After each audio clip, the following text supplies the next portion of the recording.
Bejek, apa kunci hidup bahagia di dunia? Bagus. Semua orang perlu kebahagiaan. Untuk hidup bahagia, Pik, spend masa sekejap tonton video ni sampai habis dah. Simple je. Apa dia? Yang ni kita kena faham hidup ni, Pik, terbahagi kepada 3 masa. Okey. 3 masa sahaja dalam dunia ni, Pik. Aha. Masa yang pertama, masa lepas, Pik. Masa lalu lah. Masa lalu. Okey. Mu pernah tak scroll gambar, Aha. tengok gambar anak mu zaman kecil? Pernah? Nah. Aha. Kemudian mu kata, besar dah anak aku. Ya, betul. Nah. Mu nak kembali ke zaman tu? Tak boleh dah. Tak boleh dah deh. Betul. Comelnya anak masa kecil. Anak mula ni 3 tahun lepas. Mu tengok gambar tu. Lo ni dia tu, suatu masa nanti mu akan tengok gambar dia ketika ni. Faham tak? Ya. Contoh, Bik. Aha. Mu tengah rakyat video ni. Aha. Oh, 10 tahun ke depan. Aha.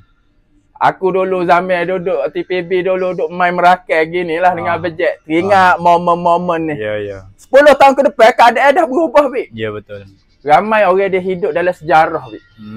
Dia Hmm. suka sipel barang-barang lama. Tidak salah. Tetapi Kenangan jangan lah. hidup dalam benda yang mudah tak boleh nak ubah. Sekarang ni, masa lo ni akan jadi sejarah juga, Bik. Jadi nikmati masa sekarang. Jelas. Itulah. Masa yang kedua adalah masa ke depan, Bik. Okay. Masa ke depan ni jangan tengok dia jauh sangat. Tengok sejak ke depan pun kita tak boleh nak ubah, Bik. Ya. Tetapi ramai orang hidup dalam ketakutan. Sebab apa? Sebab dia memikir tu jauh sangat. Apa akan jadi? Apa akan jadi? Lagu mana hujung bulan nanti? Lagu mana balik kampung nanti tak cukup duit? Dia duk memikir. Soalan aku, Bik, mu confirm kau dah sempat kau masa depan tu? Ya, ya. Cuba tanya dirimu. Yang menonton video ni, confirm kau mu akan hidup 5 minit lagi.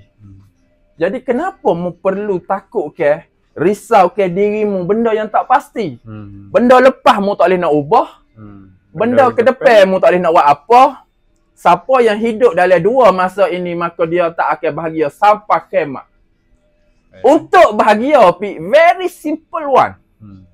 You have to focus right now. Sekarang ni fokus.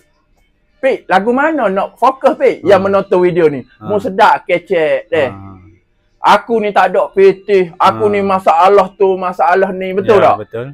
Macam mana, Pik? Nak bahagia on the spot, Pik. Sekarang juga mu boleh bahagia. Lagu mana, Pik? Syukur. Yes! Syukur! Nak syukur gapo? Ya, boten nak syukur gapo. Pik, aku pada tulis belakang, Pik. Mu duduk solat ihdinas siratal mustaqim, mu duduk minta tu. Mu khabar kau dak ayat tu 7 kau tulis belakang. Kalau tulis belakang mu saya ingat lagi tu. Kalau tulis belakang mu tak boleh nak betul. Nah, Selipih lagi tu. apa maksud ihdinas siratal mustaqim, Pik? Jangan kita sengit ke kiri. Bermaksud buat benda jahat. Jangan kita sengit terlalu ke kanan. Yakni buat ibadah berasa aku mulia, aku baik. Faham tak? Kita duduk tengah-tengah. Lurus. Lepas ni baca ihdinas siratal mustaqim, ingat tulis belakang. Bersambung, Bik.